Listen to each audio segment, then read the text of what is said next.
One of the biggest challenges you'll have transitioning from being a freelance videographer to running a video business is figuring out which shoots to go on, which shoots not to go on, but also balancing the desire to grow a company with still making sure you're doing the things that you love. So today we're going to take you through a coaching session with one of my clients who's been really busy in production recently. It's been really good for his business, but he's feeling like he's being pulled too much into the doing and not enabling enough time to spend on the business development and the business growth. So what you'll experience here is me talking him through a process of how to evaluate when to go on projects, when to outsource, but also when you're in environments where there's good business opportunities, figuring out which of those projects you should go on because they're good for business development. Now, if you like this content, please do like and subscribe. And let's go on with the clip.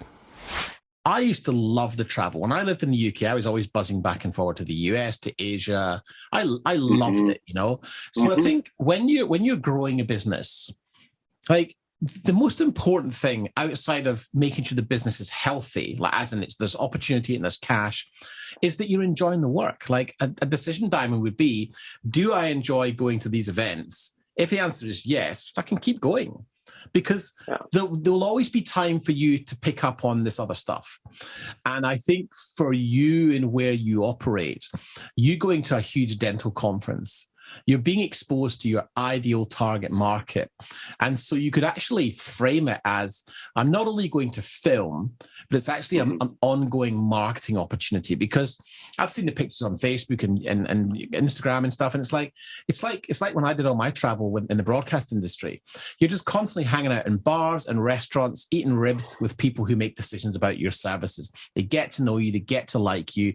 You then become the only option in their mind to do the project with. So you're actually positioning yourself as the go-to guy. And I would say that in your world, when dentists work in silos, like they're in their own, surgeries, they're working with patients all day, they get together, they're having a good time with each other, they're meeting you, and then they're getting ideas because they speak to Bill from Memphis, who's like, yeah, I've been using video and it's amazing. And actually we use Steve and it's just meant that we've got so much opportunity.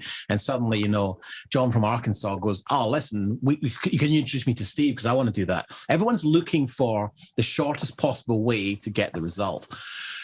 So I think from that point of view, and I don't know if you'd agree, it's like you being on the ground, you're an affable guy, you're just chalking up new opportunities all the time. Yeah. And I don't know that you should ever stop doing that. But what we need to do is look at where you're being compressed and be like, okay, maybe I should just be at these events hanging out.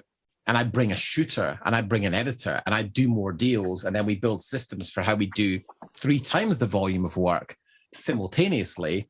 But you're just kind of coordinating. And those are things that you don't need to make decisions about now, by the way. Just things to start thinking about, what do you love doing? What do you want to do? What's good for the business? And what do you not want to do? And what's actually not a good use of your time? Because I really do enjoy being a technician. I love the gear. I love, lighting. I love all the technical stuff, but at the end of the day, I'm kind of like stuck at where I'm at, and I've been here for a couple of years. So I realize I now have to start probably transitioning into more of the business owner realm and get out of the technician realm, right? Yeah. Who I work with, who's cracked the million. Wow. He was very much, and he works a lot in healthcare. And he, for the longest time, he kept like, I just want to touch the last 10% of the edit, just put a little tweak on it, put my signature on it, And we actually talked him off the cliff over a number of years, to the point where he realized that he just didn't have enough solid systems in place for the edit to go out. He still looks at it before it goes out, but he's not going in and tweaking the project. And that bought some of his time back. And then we brought in a part-time ops person to help him kind of step back even further. Anyway, to cut a long story short, over a probably 3 or 4 year period, he's now completely removed from post-production. He still goes out and shoots because he enjoys it and he likes getting out in front of the customers. But he's managed to offload a lot of his wedding business to team. He's got multiple shoots a day happening. And he said to me recently, he said, I realized that I was hanging on to the creativity part being the making the content. But I've now realized that I love the business part, and the business part is the creative part, because I get to think about strategy and scale and how we can do more for the right kind of clients. So there's two core lessons there, really. One is, it takes time, and I'm talking years, not weeks and months, to change that mentality. And the second thing is, don't stop doing the things you enjoy. Just be careful you don't find yourself going, oh, but I love shooting, so I've got to do every shoot. You can choose the shoots you do and sort of swan in and swan out, and like just tweak things and suggest things. And actually, some of the creativity comes from training the team, sharing your knowledge, building micro kind of versions of you, and then you're inspiring younger people with your knowledge. You get them a little bit cheaper because you're teaching them, but you're teaching them in your methods. And then you've got this like cool crew that just like flies from state to state doing these events.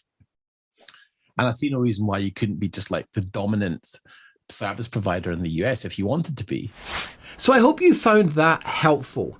Now, if you'd like to get involved and maybe come and be part of this free community, you can do so by clicking the link below. It's completely free to join. Or if you want to, you can watch our free training.